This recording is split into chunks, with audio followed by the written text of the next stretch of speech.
How y'all doing? Listen, I got a video. Wendy Williams is talking about Adele and Beyonce.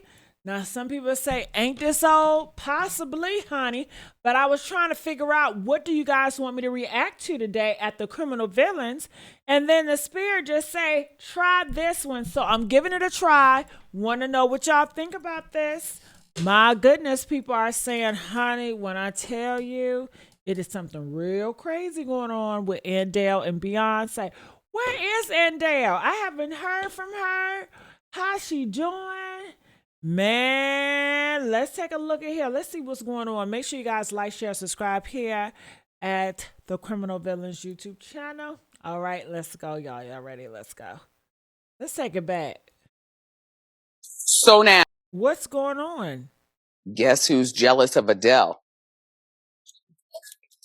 Beyonce. Beyonce needs auto-tune. Adele, Aretha, Celine, Dionne Warwick, and Mariah. They need nothing. Oh, God. This is why Adele has to get on the podium and thank Beyonce. When actually she did it because of my manager, my label, my A&R, and all of the I created for her to exist. Wendy Williams just got everyone talking again after exposing Adele for being scared of Beyonce. Wendy has been talking about this for years, but everyone called her messy and even accused her of trying to pit Beyonce and Adele against each other. The whole time, Adele was actually getting put through hell behind the scenes. No wonder she went up on that Grammy stage crying hysterically and dedicating her award to Beyonce. Turns out that the whole time we thought she was paying tribute, she was really trying to stay alive. We've all heard of the tragic things that happened to female artists who didn't thank Beyonce, and our girl Adele wasn't trying to end up on that list too. Now, if y'all remember, there was a whole meme about this when people were posting video compilations of celebrities thanking Beyonce every time they won an award, even though she literally had no involvement in their win. There were also videos featuring people like Aaliyah, MIA, Jay-Z's infamous pregnant mistress Kathy, who was found dead in her apartment just days before she was scheduled to do a tell-all interview with the journalist Liz Crokin. The point people were making was that Beyonce had either played a role in derailing these women's careers, or had somehow been connected to their deaths after they refused to fall in line. And every single one of these compilations had J. Cole's song, She Knows, playing over it. What makes that even more interesting is that in that song, J. Cole actually name-drops Aaliyah, Left Eye, and Michael Jackson. 3 people who all died under suspicious circumstances, and who all allegedly had some kind of conflict with powerful people in the industry before they passed. And word on a street is that the person J. Cole was actually referring to when he wrote She Knows is none other than Beyonce herself. But Beyonce had one of the best videos of all time. One of the best videos of all time. Beyonce, it was so monumental. We fucking adore you. You are our light. Beyonce and I started out around the same time, and just like all of her fans, I fell in love with her. The first time I saw her, from her singing to dancing to acting, she can do it all. She's a triple threat and one of the most talented people I've ever seen. And the fact that Beyonce made a country record changed the game. So thank you. Beyonce, you changed my life. So thank you so much. I definitely want to say thank you to Beyonce. And thank you, Beyonce. You're amazing. Yeah. I also have to say thank you to Beyonce. Just so that we can just Beyonce, you got great music.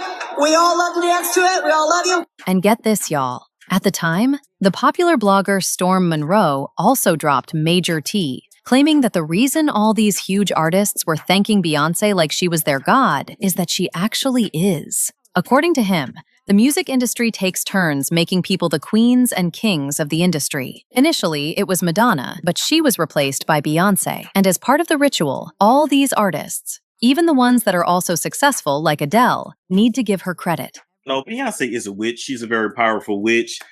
She's heavy into African spirituality. She is a daughter of, I believe, either a daughter of Oshun or Yemaya. I go back and forth. feel like it's Oshun though, but if I got it wrong, I got it wrong. But nonetheless, she's a high ranking witch. Madonna is a very high ranking witch. She is a high priestess. That's just pretty much what it is. Of course, the main thing Madonna practices is Kabbalah, but then there's different versions of Kabbalah, just like there's different versions of African spirituality. But then I also believe that in addition to African spirituality, I do believe that Beyonce is into dark magic and black magic as well. Her and Jay-Z. Storm wasn't even the first to bring up the Oshun worship allegations. It actually started with the infamous yellow dress that she wore during the Lemonade era. That dress and the music video had a lot of Oshun symbolism, and people were quick to catch it. Now, what's interesting about Beyonce showing these demonic symbols during Lemonade was that it was the same album she lost the Album of the Year Grammy to Adele. And guess what Adele's response was? Instead of her getting on stage to celebrate her win, she made her entire speech about Beyonce and thanking her as if her life depended on it. Lemonade.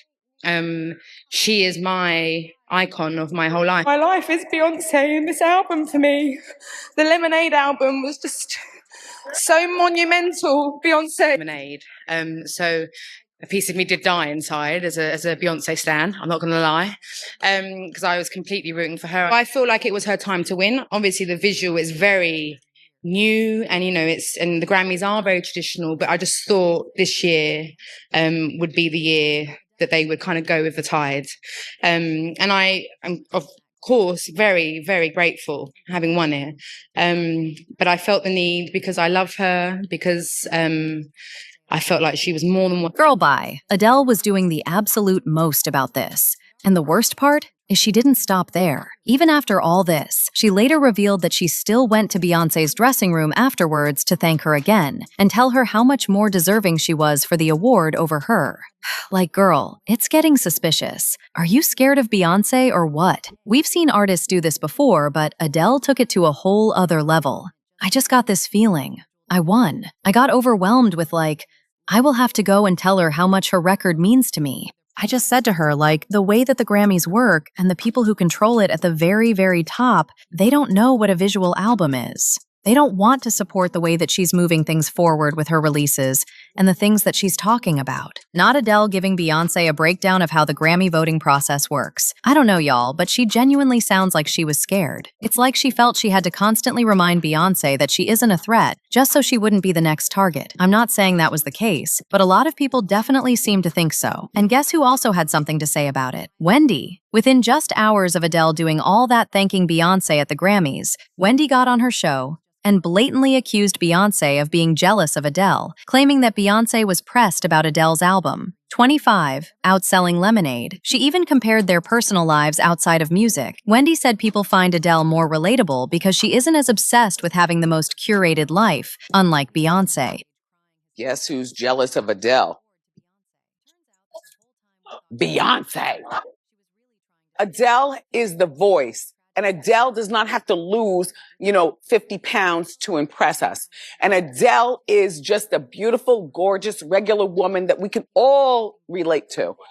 Like a real body. Adele has a live-in lover and a brand new baby. And Beyonce's got a husband and the Blue Ivy baby. Now, as I said, people got on Wendy's tail really bad at the time. But looking back now, they're saying she might have been onto something the entire time. Every female artist who dared go against Beyonce had it rough. You can ask Keri Hilson. If you remember, they got into it back in the day when a leaked remix version of Keri's hit, Turning Me On, went viral, in which she was flat out dissing Beyonce. The lyrics read, "Your vision cloudy if you think that you the best. You can dance, she can sing, but need to move it to the left. She needs to go have some babies. She needs to sit down. She fake. Them other chicks ain't even worth talking about." This was an obvious shade at Beyonce. She even referenced Beyonce's song Irreplaceable when she said, "Move it to the left." There was even a video of her refusing to hold a magazine after she peeked that it was Beyonce and Jay-Z on the cover. Want to hold the magazine? Shout out Juicy Mac. Well, it's safe to say Keri's career wasn't the same after this. Keri actually admitted in an interview that she was forced by big industry executives to put out the diss track targeted at Beyonce. Now, even though she said this, the damage was already done. By this point, her career was pretty much over. She had a better chance if she just took the route Adele took and just thanked Beyonce. No one could ever compare to Beyonce. Let's just say the name that we're discussing. No one could compare. No one will for a very, very, very long time. And that was never my aim either. However, it was framed that way.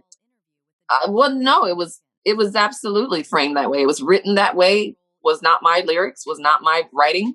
Then there's Blue Cantrell. She was absolutely killing it back in the day. At one point, she had 5 different record labels fighting over her signature. But all of that momentum came to a screeching halt the moment she found herself on Beyonce's radar. In 2003, Blue dropped her second studio album, Bittersweet, which happened to land the same year Beyonce was stepping out as a solo artist. And Beyonce was not about to let another woman steal her shine. Not a chance. On top of the career competition, rumors were also swirling that Blue and Jay-Z had something going on behind Beyonce's back.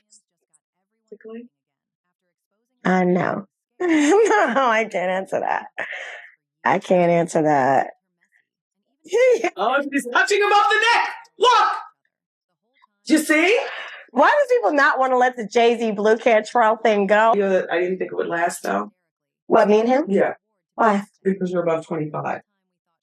Why, he needs somebody younger than that? At the end of the day, yeah. Why is that? Because I think at the end of the day, a younger, less savvy to the ways of the world broad. Somebody a little bit more naive. Beyonce apparently addressed that alleged affair in her song Signs, with the lyrics, "I was in love with a Sagittarius. I wish he were a Virgo, the same sign as me, and know how to show me love, 'cause I've been hurt by a Pisces." Mind you, Jay-Z is in fact a Sagittarius, and Blue is a Pisces. As for what became of Blue, TMZ reported that her life was allegedly being threatened, with accounts of her frantically wandering the streets claiming someone was trying to kill her. Maya is another name that keeps coming up in this conversation. Just like Blue, she was thriving until things allegedly went sideways after being connected to Jay-Z. It started when Maya and Jay collaborated on Best of Me Part 2, and their chemistry was undeniable enough that people immediately started reading between the lines. Those rumors got reignited in 2014, when Beyonce seemingly addressed the situation during a live performance of her song Resentment. The original lyrics read, "I'd been crying for too long. What did you do to me? I was riding for you for so long." But during her performance, she said, "I know she was attractive, but I was here first, boy. Been riding with you for 12 years. Why did you do this to me? I'm not that crazy, B." Oh, she was attractive, but been riding with you for 12 years. Why did I deserve to be treated this way by you? A source from Beyonce's camp also reportedly reached out to Media Takeout with an exclusive claiming Beyonce had discovered Jay's alleged affair with Maya shortly after the Best of Me Part 2 collab. Media Takeout pulled the article down within hours for reasons that were never explained. But by then, the story had already spread. Things got bad enough that Maya felt the need to publicly address it herself. She said, "Never did, never was, never will. Illegitimate, thirsty sources with no facts. And that's the media for you, especially today. I play second to no one. Pay my own bills, have my own label, own management company, rely on God only, and respect myself and marriage too much for nonsense." Maya's manager also spoke out, saying she was being blacklisted across the industry because of the allegations, and that Beyonce's fan base had been sending her death threats. At first, it was just ridiculous, but then some die-hard fans started making threats. She really couldn't care less about the rumors, but she wanted to set the record straight when the after effects started to become troublesome. One thing about Wendy, she might tell a joke, but she never tells a lie. And this entire situation is evidence of it. Adele knew exactly what she was doing when she was thanking Beyonce. She could have easily ended up as part of these women if she hadn't done what she did. Allegedly. As usual, people had their thoughts. Like this person who said, "So Wendy wasn't lying. Wendy has been telling everybody for a long time, more than just this." Another person said, Wendy was messy, but she always said the truth. But what do y'all think about this? Are all these female celebs